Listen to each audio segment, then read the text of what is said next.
O Senhor esteja convosco. Ele está no meio de nós. Proclamação do Evangelho de Jesus Cristo segundo São Lucas. Glória a vós, Senhor.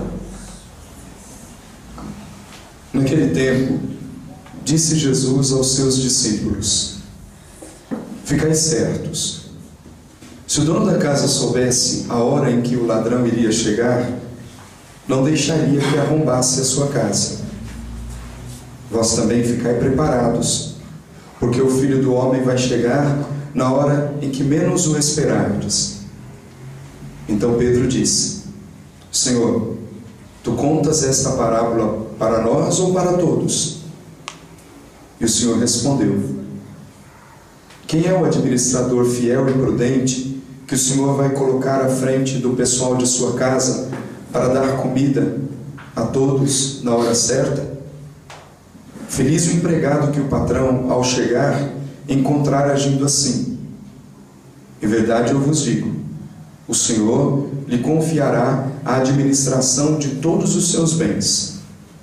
Porém, se aquele empregado pensar: meu patrão está demorando, e começar a espancar os criados e as criadas, e a comer, a beber e a embriagar-se, o senhor daquele empregado chegará num dia inesperado e numa hora imprevista. Ele o partirá ao meio e o fará participar do destino dos infiéis. Aquele empregado que, conhecendo a vontade do Senhor, nada preparou, nem agiu conforme a sua vontade, será chicoteado muitas vezes. Porém, o empregado que não conhecia essa vontade e fez coisas que merecem castigo, será chicoteado poucas vezes. A quem muito foi dado, muito será pedido. A quem muito foi confiado, muito mais será exigido. Palavra da salvação. Glória a vós, Senhor.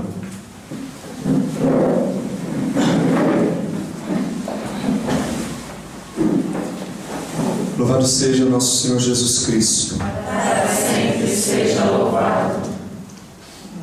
Irmãos e irmãs, ao falar da segunda vinda de nosso Senhor, que nós não sabemos nem o dia e nem a hora, Jesus nos exorta à vigilância, à prudência e à fidelidade.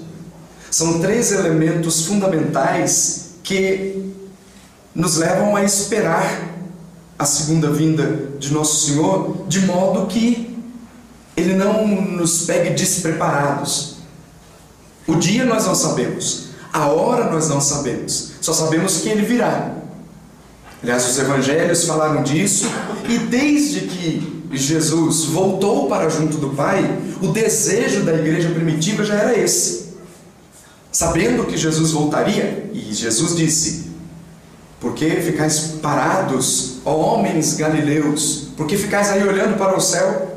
Esse Jesus que vocês estão vendo subir, voltará da mesma forma. Foi a exortação que talvez alguns anjos ou aqueles que estavam ali vendo a glória de Jesus voltar para junto do céu disseram aos apóstolos: esse Jesus que vocês estão vendo subir voltará da mesma forma.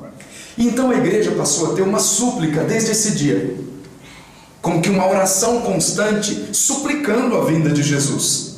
O Maranatá, a oração "Vem, Senhor Jesus", era uma expressão usada pela comunidade primitiva como uma demonstração de que eles desejavam dia após dia que o Senhor voltasse, porque a segunda vinda de Jesus inauguraria um novo tempo. Aquele tempo dito pelos profetas, dito por São João no livro do Apocalipse: não haverá mais choro, não haverá mais dor, não haverá luto, não precisaremos mais da luz da lâmpada, o Senhor será tudo em todos. Essa graça só se manifestará quando o Senhor voltar na sua glória, para então levar consigo a igreja, para levar consigo os eleitos.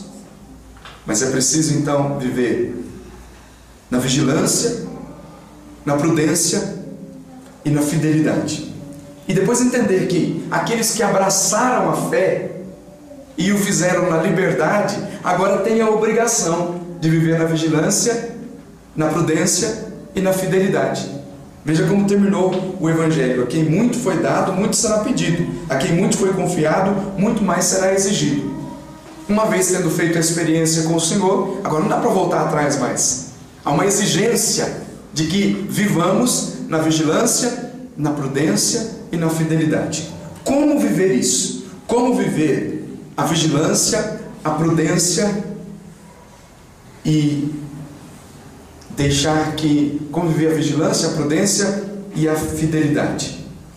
Como hoje é dia de São João Paulo II, é a primeira vez que se celebra a memória litúrgica depois da canonização, ele mesmo é quem vai nos ensinar como viver a vigilância, a prudência e a fidelidade.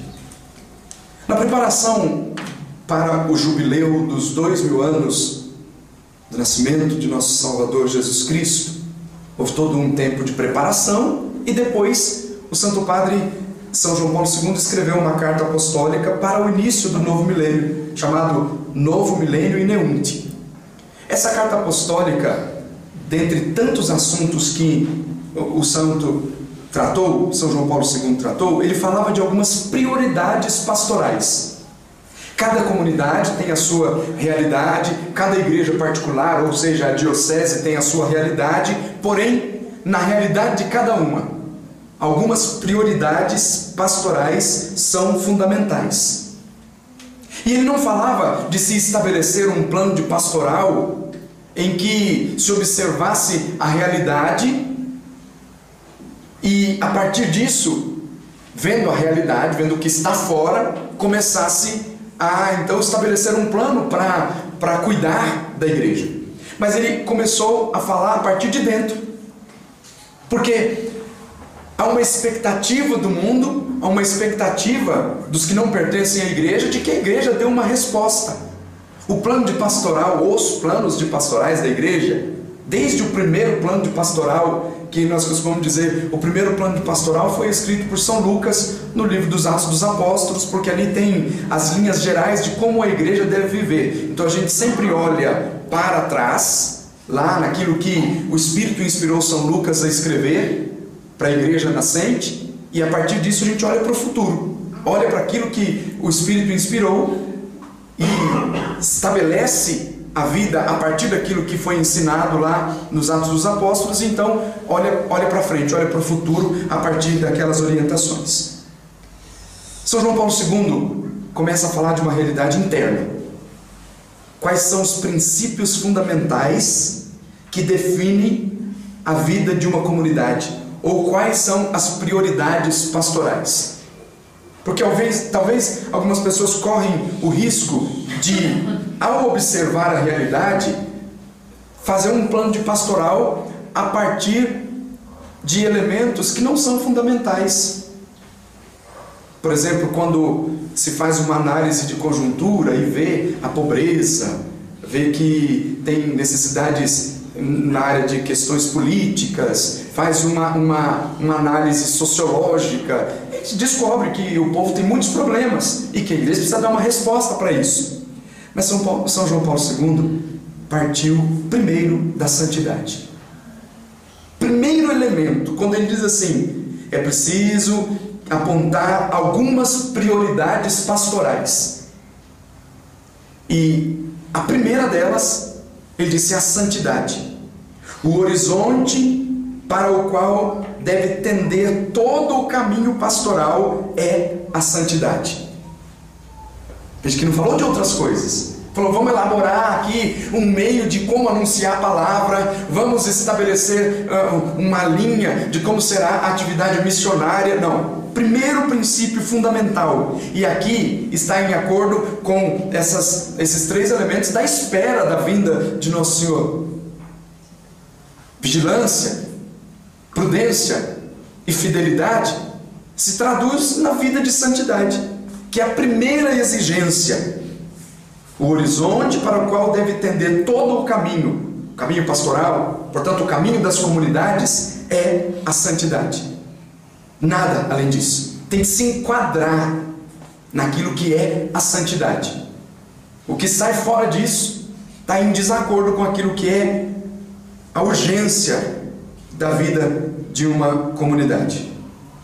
E então, ele nos recorda daquele ensinamento da Lumen Gentium, ressaltando o capítulo 5 da Lumen Gentium, que trata da vocação universal à santidade, recordando a vocação de cada cristão, de todo batizado. Aqui é da totalidade do povo de Deus, onde se inclui o Santo Padre, o Papa, os bispos, os padres, os diáconos, os religiosos, todos os leigos, porque antes de ocuparem qualquer que seja o cargo ou um lugar na hierarquia, todos foram batizados. A raiz da santidade está no batismo. Então todos são chamados à santidade. Nenhuma vocação precede a isso. Nenhuma. Primeira vocação, como prioridade para a vida de todos os batizados, é a santidade. É a vocação universal à santidade. Todos são chamados à santidade. Por isso, é imprescindível para a nossa vida cristã. Não é possível ter um encontro com Cristo no último dia sem essa graça, sem ter vivido, lutado, se esforçado para viver a santidade. E se nós falamos disso como vocação de toda a igreja, para um carisma particular, isso também é fundamental. Viver a santidade a partir dos elementos que definem o carisma. Veja que a gente parte do geral, todos são chamados à santidade, cuja raiz está lá no batismo. Depois, especificamente, com os elementos que são próprios da espiritualidade, do carisma que foi abraçado, viver a santidade a partir desse carisma. Para nós, kenosis. É imprescindível. A santidade permanece, diz São João Paulo II, mais do que nunca uma urgência. Uma urgência. Daqui derivam todos os elementos que vão dar as linhas de um trabalho pastoral, de um trabalho missionário e, sobretudo, para esperar a segunda vinda de Nosso Senhor. Com isso, alguns santos na igreja, e sobretudo Santa Teresinha, que é conhecida como a santa da simplicidade, da infância espiritual, define isso de uma forma muito simples. Porque na igreja ela desejava ser tudo, tudo. Se ela pudesse, ela seria profeta, bispo, mártir, missionária. Ela queria ser tudo, mas ela descobriu o lugar dela na igreja. O coração da igreja, minha mãe, seria o amor. E nisso não é outra coisa senão santidade. E a santidade exala um perfume que vai sendo espalhado para toda a igreja. E a santidade de Santa Teresinha, na simplicidade, faz-nos entender que quando a gente tem porque há uma tendência de quando você vai fazer um projeto de trabalho pastoral, um projeto de plano pastoral, de que se estude muito e vê com um calhamaço de papel e tanto papel e tanto papel. E a igreja no Brasil, algumas vezes, é muito perita em fazer isso, em planos e planos e planos e planos de pastorais, que depois as pessoas não sabem nem o que é. Santa Teresinha traduz isso na simplicidade, da santidade e do amor. Daí derivam todas as outras coisas.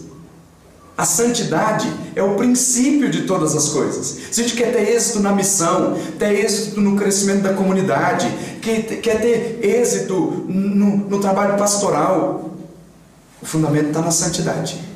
Se não tem isso como prioridade, a gente se cansa. Se não tem a santidade como prioridade, como urgência necessária, a gente se cansa e não chega muito longe, porque o cansaço faz exatamente isso, com que a gente não chegue muito longe.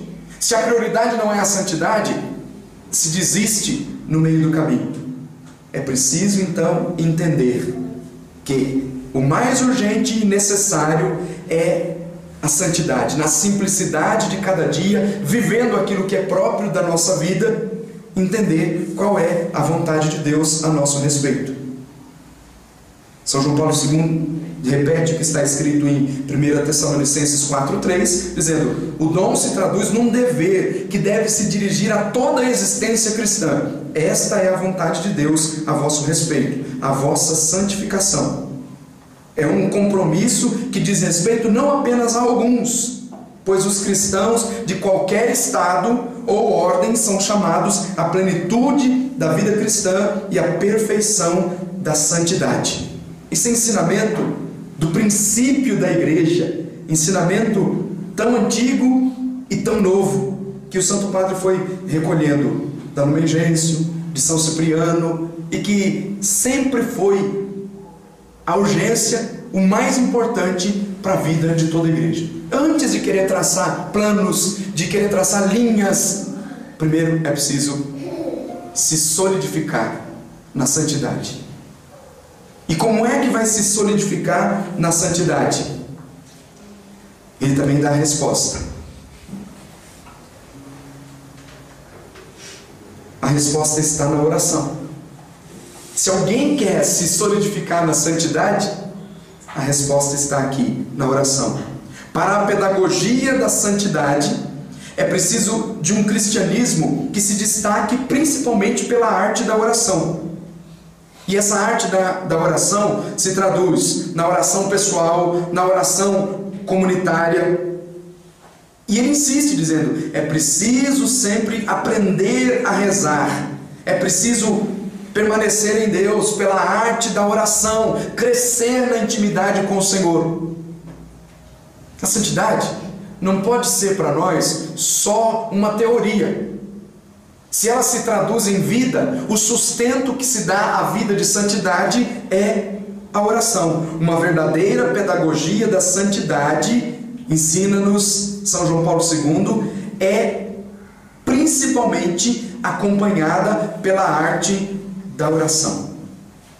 Se não houver oração, se não permanecermos no Senhor, e ele diz aqui, a obra do Espírito Santo em nós abre-nos a uma oração de contemplação. A oração, ou permanecer no Senhor numa vida de santidade, permanecer em mim e eu permanecerei em vós, conforme diz São João, que é numa relação de intimidade, constitui precisamente a substância, a alma da vida cristã e a condição de toda a vida pastoral autêntica. A condição da autenticidade, da vida da santidade, se dá através da oração. Você pode olhar para uma pessoa e achar que ela é santa, mas se ela não tiver vida autêntica de oração, logo se desmorona, vai se desfazer. A teoria se desfaz. Você vai conhecendo a pessoa, vai se revelando aquilo que ela é. É preciso que a santidade seja sustentada pela arte da oração. E aqui ele diz, uma oração contemplativa, que é obra do Espírito Santo em nós, que nos abre a Cristo, por Cristo e em Cristo, a contemplação. É preciso então que as nossas comunidades se tornem autênticas escolas de oração, onde o encontro com Cristo não se exprima apenas em pedidos de ajuda, mas também em ação de graças, louvor, adoração, contemplação, escuta, afetos da alma, até se chegar a um coração verdadeiramente apaixonado. São elementos que nós estamos acostumados a meditar, a falar sobre isso, sobretudo no âmbito da renovação carismática. E aqui há um misto de uma oração carismática com uma oração de contemplação. A oração não pode se exprimir apenas em pedidos de ajuda, mas também em ação de graças, louvor, adoração, contemplação, escuta, afetos da alma, até se chegar a um coração verdadeiramente apaixonado. Um coração apaixonado quer cada vez mais estar mais próximo do seu amado. Não é assim? quer cada vez mais estar perto daquele que ama. Não vê a hora de se encontrar, quer estar sempre mais perto. É um coração apaixonado. O nosso coração se torna mais apaixonado por Deus pela arte da oração. E ele continua dizendo, uma oração intensa, mas que não se afasta do compromisso da história. A gente vai entendendo qual é o nosso lugar no mundo, qual é o nosso lugar na sociedade, qual é o nosso lugar na igreja, a partir da arte da oração. Ao abrir o coração ao amor de Deus, abre-se também ao amor dos irmãos. Veja, a vida em comunidade é sustentada pela pedagogia da santidade e pela arte da oração, que nos abre a uma intimidade com Deus e nos abre também para o compromisso com os irmãos. Mas ele continua dizendo, como é que se permanece na santidade? Através de centrar a vida na Eucaristia. São apenas alguns elementos dessa urgência pastoral e que nos prepara para viver bem agora em comunidade e nos prepara para o grande dia que está por vir. Santidade, pedagogia da santidade é o termo que ele usa, arte da oração e Eucaristia. O empenho máximo deve residir na liturgia, meta para a qual se encaminha a ação da igreja e fonte de onde promana toda a sua força. Santidade, sustentada na oração, sustentada na Eucaristia. A Eucaristia deve ser o centro da vida daqueles que querem progredir na santidade. Então veja que são questões muito comuns, passados já 14 anos daquilo que São João Paulo II disse. Está aqui claro que é preciso intensificar esses elementos. E quando ele fala de oração, inclusive, ele diz assim, é preciso que a educação para a oração se torne de qualquer modo um ponto qualificativo de toda a programação pastoral. O que é esse ponto qualificativo? É que a oração tenha qualidade, não seja caracterizada simplesmente pela quantidade, mas que seja uma oração de qualidade. E ele mesmo fez durante um bom tempo nas catequeses de quartas-feiras reflexões sobre a oração dos salmos que estão na liturgia das horas. Ele pegou cada um dos salmos e foi fazendo meditações a partir da oração das laudes, que é a oração, sobretudo o salmo das laudes, fazendo uma meditação sobre cada um deles, e que depois toda a igreja tem conhecimento disso.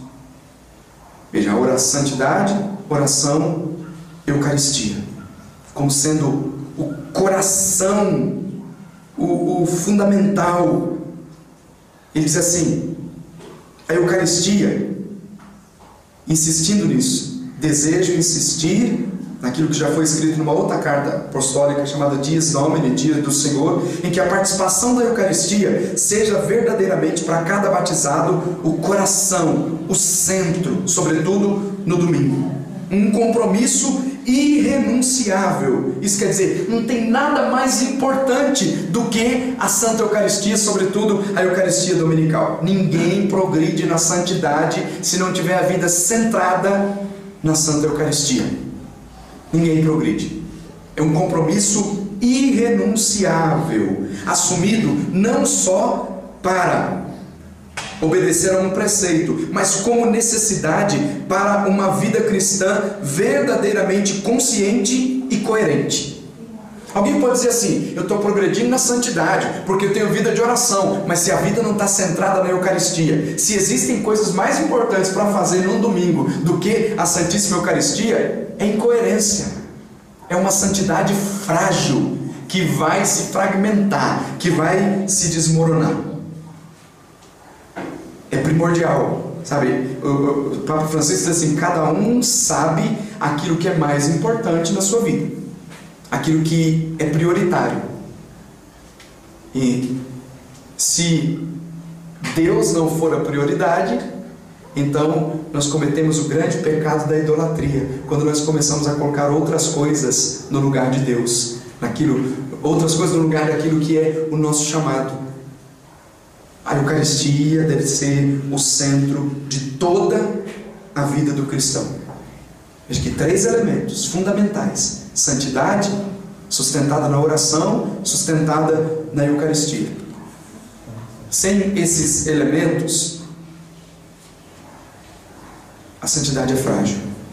A gente pode saber muito de teoria, mas na prática, quando precisa dar prova daquilo que nós estamos vivendo, ela desmorona. E o 4º ponto, ele fala do sacramento da reconciliação.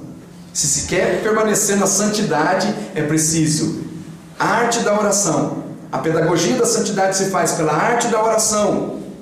A pedagogia da santidade se dá com uma vida centrada na Eucaristia, num compromisso irrenunciável. A pedagogia da santidade, ela vai se tornar cada vez mais sólida quando nós participamos do sacramento da reconciliação, onde se recebe o perdão e a remissão dos pecados graves cometidos após o batismo. É preciso então ter isso como prioridade, mesmo que não seja confissão com o diretor espiritual, mas precisa ser prioridade na vida daqueles que se consagram, na vida daqueles que têm vínculos com uma comunidade. São elementos que nos mantêm na santidade, que está ali, na raiz do batismo.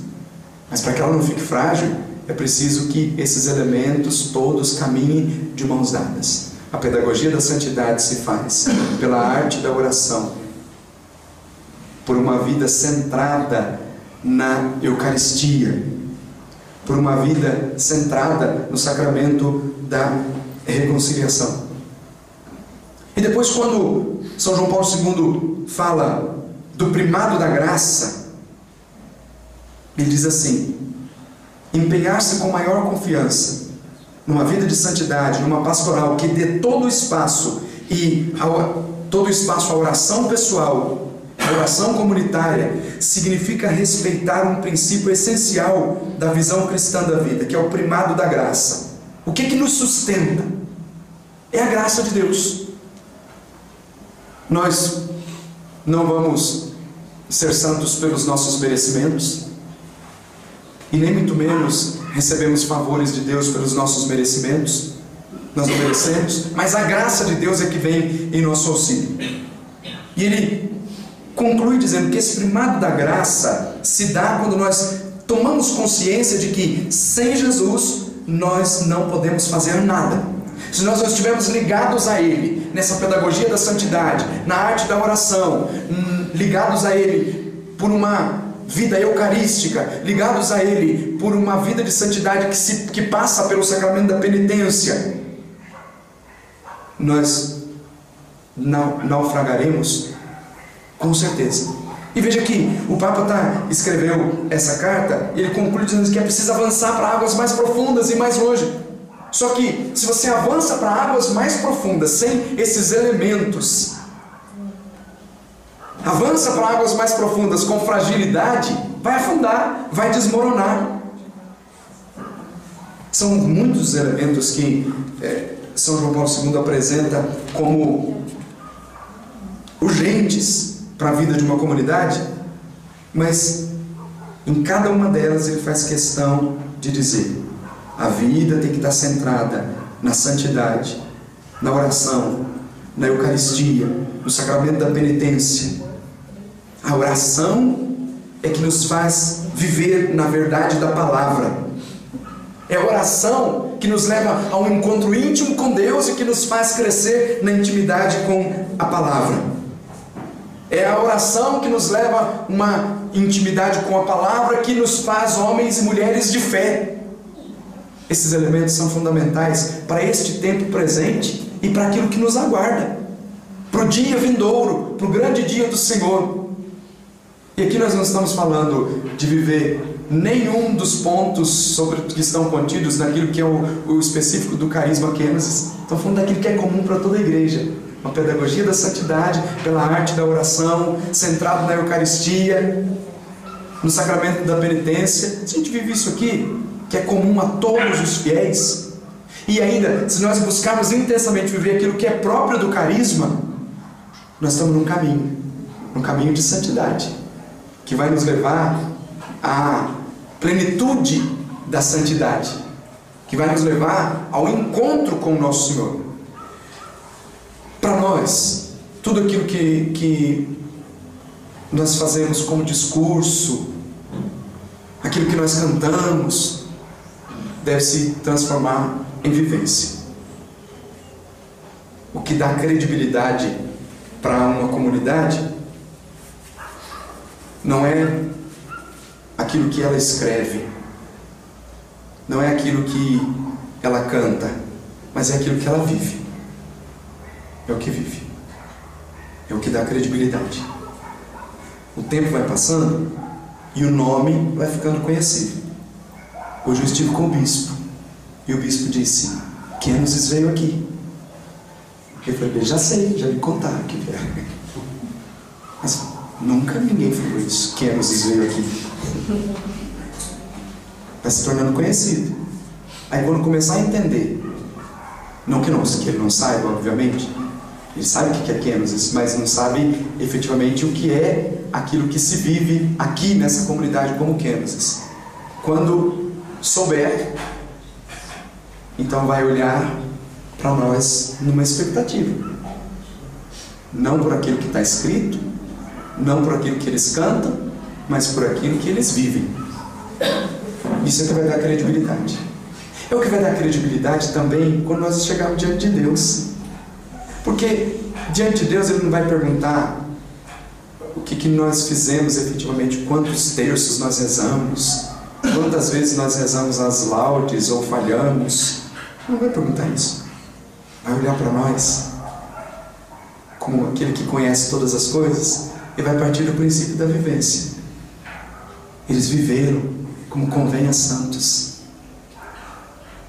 Eles viveram fundamentados na oração, na palavra, na Eucaristia. Eles viveram, porque depois os calhamaços de papéis que a gente vai juntando em casa vai servir para fazer uma boa fogueira.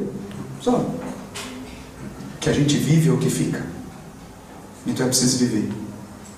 Se vivemos esses princípios, fará bem para a vida da comunidade nesse tempo presente e fará muito melhor quando nós recebemos o convite para entrar no convívio dos eleitos. Vinde, benditos de meu Pai, vinde tomar posse, vinde tomar posse da herança que vos foi reservada desde a criação do mundo. Só toma posse quem parte da santidade. Se a santidade não for prioridade, então não toma posse, não entra no convívio dos eleitos. O convívio dos eleitos é para aqueles que lutaram para viver, para permanecer na santidade, para atingir a estatura de nosso Senhor. Sede perfeitos, como vosso Pai Celeste é perfeito. Então é preciso a gente olhar para nós, olhar para o nosso coração, olhar para dentro de nós e perceber se nós sabemos muito ou se nós estamos vivendo muito.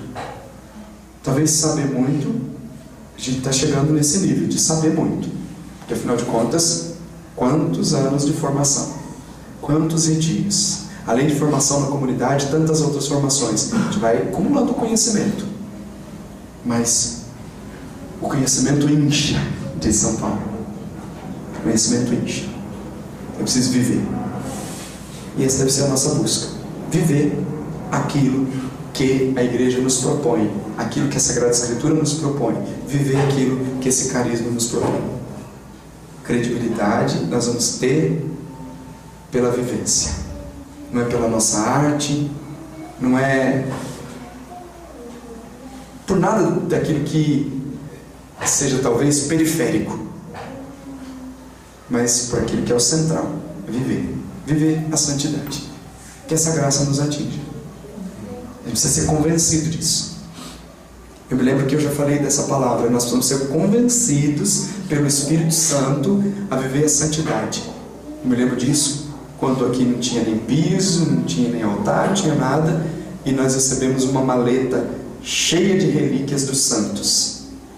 Não sei se vocês se lembram disso. Que é a santa que a gente não sabia nem o nome direito.